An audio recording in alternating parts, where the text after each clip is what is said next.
তো hello everyone, welcome back. আজ আমি আরো একটা কোশ্চেন নিয়ে তোমাদের জন্য চলে এসেছি, যে কোশ্চেনটা কিন্তু খুবই ইম্পর্টেন্ট কোশ্চেন। যে কোশ্চেনটার অ্যান্সার করতে পারবে ডাইরেক্টলি কমেন্টে লিখবে আমি করতে পারছি।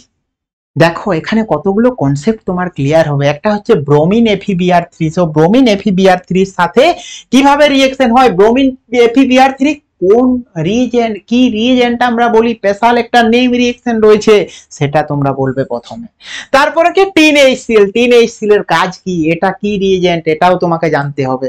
তারপরে কি না NaNO2HCl, এটা আরেকটা রিএজেন্ট, যেটা খুব স্পেশাল রিএজেন্ট। এই 0 to 5 ডিগ্রি সেন্টিগ্রেড দেখবে না নিটে কোশ্চেন এসেছিল যে NaNO2HCl দিলে কি প্রোডাক্ট হবে।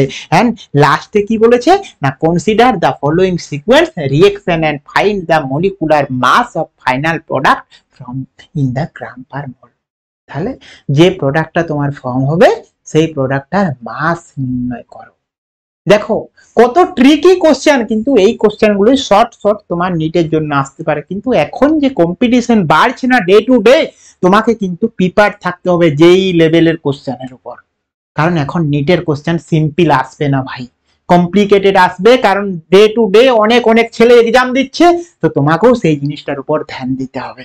সো দেখো এখানে যে কোশ্চেনটা জিজ্ঞেস করেছে কি না, এই যে আমার রিএজেন্টটা রয়েছে কি না অর্থো পজিশনে কি নাইট্রো গ্রুপ রয়েছে, আর এখানে কি টোলুইন রয়েছে।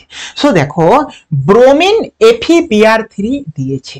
সো ব্রোমিন FeBr3 এর কাজ কি ভাই, যে আমরা ফিডেল কাপ রিঅ্যাকশন দেখেছি, ওখানে তো ব্রোমিন AlCl3 কি ছিল, ওখানে Cl2 in AlCl3 অ্যানহাইডাস AlCl3 মানে হচ্ছে কি অ্যানহাইডাস অ্যালুমিনিয়াম টাইক্লোরাইডের সাথে যদি রিঅ্যাকশন হয় এখানে একটা কি Cl+ জেনারেট হয়। আর আমি তোমাদের একটা শর্ট ট্রিক বলে দিচ্ছি, সব সময় মনে রাখবে, BESR benzene electrophilic substitution reaction দেখায়, ওই BESR ইলেকট্রোফিলিক সাবস্টিটিউশন দেখায়, ঠিক আছে।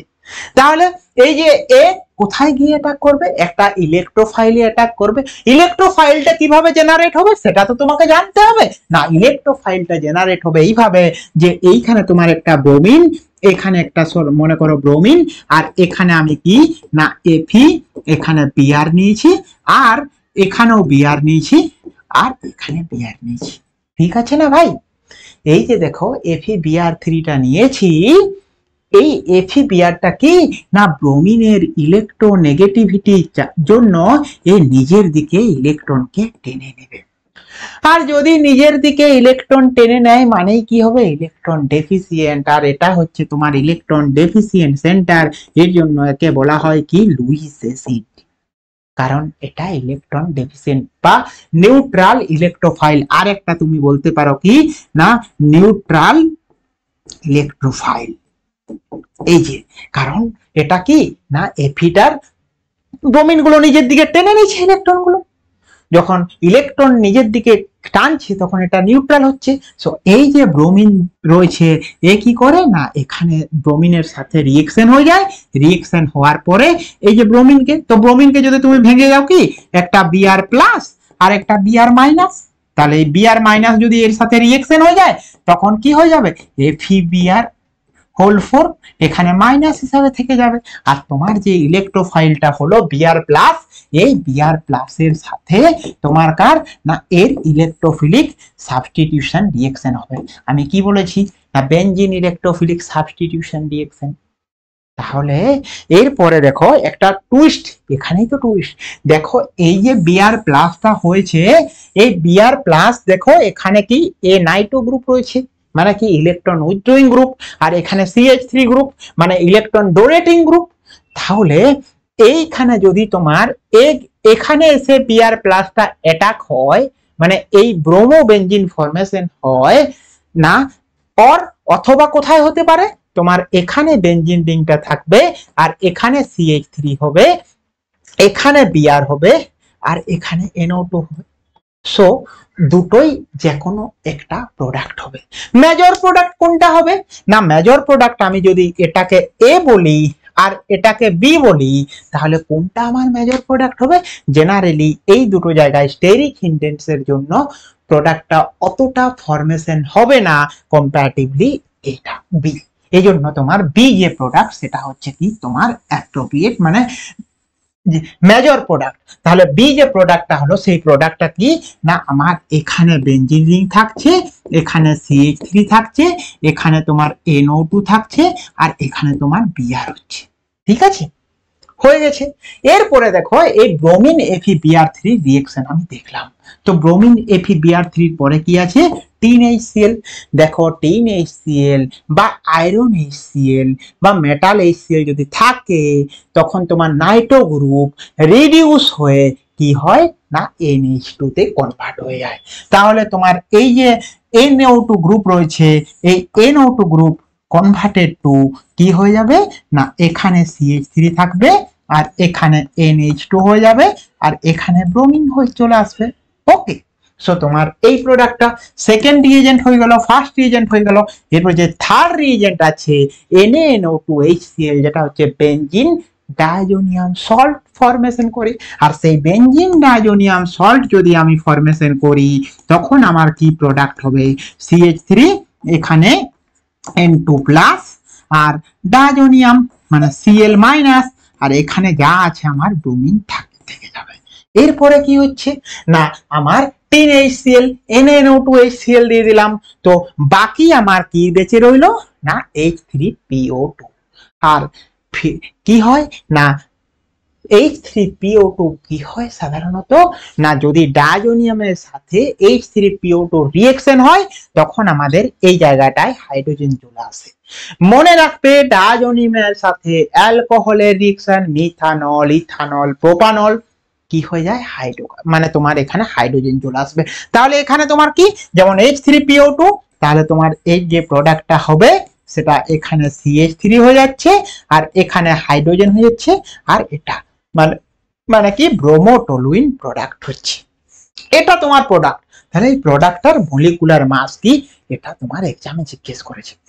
এইরকম কিন্তু টিপিক্যাল কোশ্চেন তোমাদের এক্সামে আসতেই পারে। তো তোমরা মনে রাখবে, কনসেপ্টটা বুঝো যে ব্রোমিন FeBr3 দিলে কি হয়, টিন HCl দিলে কি হয়, বা মেটাল HCl দিলে কি হয়, NaNO2HCl 0 to 5 ডিগ্রি সেন্টিগ্রেড দিলে কি হয়, H3PO2 দিলে কি হয়। তো রিএজেন্টের একটা লিস্ট বানিয়ে নাও ভাই, এবং সেখানে তুমি নোট ডাউন করে রাখো। কোনো কিছু অসুবিধা হলে বলো, আমি তোমাদের জন্য লিস্ট তৈরি করে দেওয়ার জন্য সব সময়ের জন্য রেডি আছি। তোমরা করো ভালোভাবে, ঠিক আছে?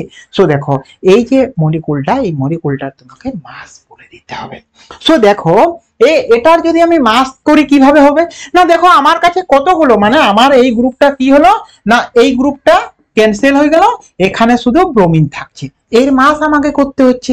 তাহলে দেখো কার্বন কতগুলো আছে আমার এখানে না, 6টা কার্বন একটা বেনজিনে থাকে আর এখানে একটা 7টা। তাহলে আমার টোটাল কতগুলো কার্বন হচ্ছে 7টা।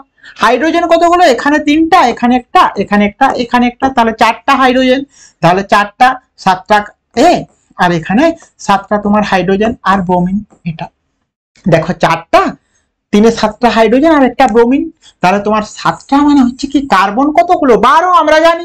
তাহলে কার্বন 12 জন্য হচ্ছে 7 12 84, হাইড্রোজেন 7 জন্য হচ্ছে 7, আর ব্রোমিন মনে হয় 80 কাছাকাছি হয় যে মলিকুলার ওয়েট। তাহলে যদি যোগ করো 8 8 16, তাহলে তোমার 16 আর 17 এটা। তাহলে তোমার 8 8 16 17 মানে 171, 171 দেখো মলিকুলার মাস দেওয়া রয়েছে তোমার। তাহলে তোমার অপশন হবে সি সঠিক। তো এইরকম কনসেপ্ট তোমাকে তো ক্লিয়ার রাখতে হবে ভাই। অর্গানিক ভয় খাওয়ার কিছু নেই। এই বছর নিটে ম্যাক্সিমাম ছেলেরা অর্গানিকের কোশ্চেনের অ্যান্সার করতে পারেনি, বলছে আমার অসুবিধা হয়ে গেছে, প্রবলেম হয়ে গেছে। আমার নিজের যে রিলেটিভ তারাও বলছিল এরকম। তোমরা এইসব করো না ভাই, তোমরা প্রথম থেকে কনসেপ্টটাকে ক্লিয়ার করো। দেখো আমি এখানে তোমাদের আরেকটু আগে বলে দিচ্ছি, দেখো তোমাদের এনসিইআরটি বুক থেকেই কিন্তু এই কোশ্চেনগুলো এসেছে। দেখো এনসিইআরটি বুকে কি মেনশন করা আছে, তোমরা যদি এনসিইআরটি বুক গিয়ে দেখো সেখানে লেখা থাকবে যে এনিলিন রয়েছে, এনিলিনের সাথে NaNO2 রিঅ্যাকশন করছি তখন কি প্রোডাক্ট হয় না আমার ডাইজোনিয়াম সল্ট হয়। এনিলিনের সাথে যদি আমি কপার ক্লোরাইড দিই বা ক্লোপার ব্রোমাইড দিই তখন কি হয় না ক্লোরোবেনজিন হয়। সেরকম ভাবে কি না পটাশিয়াম আয়োডাইড দিয়ে আয়োডোবেনজিন হয়। তাহলে দেখো ক্লোরোবেনজিন, ব্রোমোবেনজিন, আয়োডোবেনজিন ফরমেশন করলাম, কিন্তু কোশ্চেন কোথা থেকে আছে? কোশ্চেন হচ্ছে কি দেখো এই যে তোমার নাইট্রোবেনজিন আছে তার আগের স্টেপ থেকেও তোমাকে কোশ্চেন দিতে পারে। যেমন আমি ফিডেল কাপ রিঅ্যাকশন দেখালাম, তারপরে ডাইজোনিয়াম প্রিপার করলাম, ঠিক এখানেও সেম। দেখো HNO3 HNO2 দিলে নাইট্রোবেনজিন ফরমেশন হয়, আমরা জানি এটা। নাইট্রেশন। সেই নাইট্রেশনের সঙ্গে হাইড্রোজেন বা প্লাটিনিয়াম, যেমন আমরা কি দিলাম না মেটাল HCl দিতে, যেমন যেমন তোমার এখানে কি হয়েছিল এনিলিন ফরমেশন হয়েছিল, সেই রকম মেটাল HCl দিলে বা হাইড্রোজেন প্লাটিনিয়াম চারকোল দিলে তোমার কি হয়ে যায় এনিলিন। তো এনিলিন কোনোভাবে তোমাকে জেনারেশন করতে হবে। আর তারপরে কি রয়েছে NaNO2 HCl ওয়াটার। একটা ছোট ট্রিক বলছি, এই NaNO2 HCl water 0 to 5 degree centigrade মানে তোমার তার আগের স্টেপটা এনিলিন হবে। এই জিনিসটা তোমাকে একটু মাথায় বুদ্ধি করে মনে রেখে নিতে হবে, তাহলে তোমার আর অসুবিধা হবে না। তো এই যে NaNO2 HCl দিলাম তখন কি হবে না N2 প্লাস Cl মাইনাস, আর এখানে কপার ব্রোমাইড বা সায়ানাইড দিলে ক্লোরো ব্রোমো আয়োডো সায়ানাইড, তখন তোমার কি সায়ানোবেনজিন এগুলো ফরমেশন হয়ে যাবে। তো এইরকম কনসেপ্ট তোমাকে ক্লিয়ার কিন্তু রাখতে হবে। দেখো আর একটু আমরা যদি আগে যাই তখন তোমরা আরো দেখতে পাবে, যেমন ধরো এখানে বেনজিন রিং রয়েছে, আমরা কি দেখছি না বেনজিন রিং এর সঙ্গে ডায়াজোনিয়াম সল্ট। এটা কি ডায়াজোনিয়াম সল্ট, আমরা জানি এটা N2 প্লাস Cl মাইনাস মানে হচ্ছে এটা ডায়াজোনিয়াম সল্ট। তাহলে এই যে ডায়াজোনিয়াম সল্ট রয়েছে, ডায়াজোনিয়ামের সাথে কি না H3PO2 যদি দেয় তখন কি বললাম না তোমার বেনজিন ফরমেশন হয়। ঠিক সেই রকম ভাবে কি H2PO2 বা ইথানল, আমি কি বললাম যে যদি অ্যালকোহলও ইউজ করে দিতে তাও তোমার সেটা হাইড্রোকার্বন ফরমেশন হতো। ঠিক সেইভাবে কি N2 এর সাথে copper chloride chlorobenzene, copper bromide bromobenzene, iodide দিলে আয়োডোবেনজিন, ফ্লুরো দিলে ফ্লুরোবেনজিন, সায়ানাইড দিলে সায়ানোবেনজিন। ঠিক সেই রকম যদি অ্যাকোয়াস H2SO4 দেওয়া হয়, এটা আরেকটা ইম্পর্টেন্ট, এটাও তোমাদের নিট এক্সামে এসেছিল, কিন্তু এখানে কি অ্যালকোহল ফরমেশন হয়। ঠিক আছে, আর ঠিক সেইভাবে যদি ডায়াজোনিয়াম সল্টের সাথে ফেনলের রিঅ্যাকশন হয় তখন অ্যাজো কম্পাউন্ড ফরমেশন হয়। তাহলে তোমাদের মোস্ট ইম্পর্টেন্ট কিন্তু আমি এই সাইডে লিখে দিয়েছি এই তিনটে 1 2 আর 3, এই তিনটি কিন্তু তোমরা মনে রাখবেই। এগুলো তো কমন রিএজেন্ট, কিন্তু এই রিএজেন্টের পার্টটা মনে রাখবে, যেটা কিন্তু তোমাদের এক্সামে আসতে পারে। ঠিক আছে, চলো এখনের জন্য বাই বাই, দেখা হচ্ছে নেক্সট ভিডিওতে। ভিডিও কেমন লাগলো সেটাও কমেন্টে বলবে, কনসেপ্টটা ক্লিয়ার হলো না হলো। ঠিক আছে, চলো বাই বাই।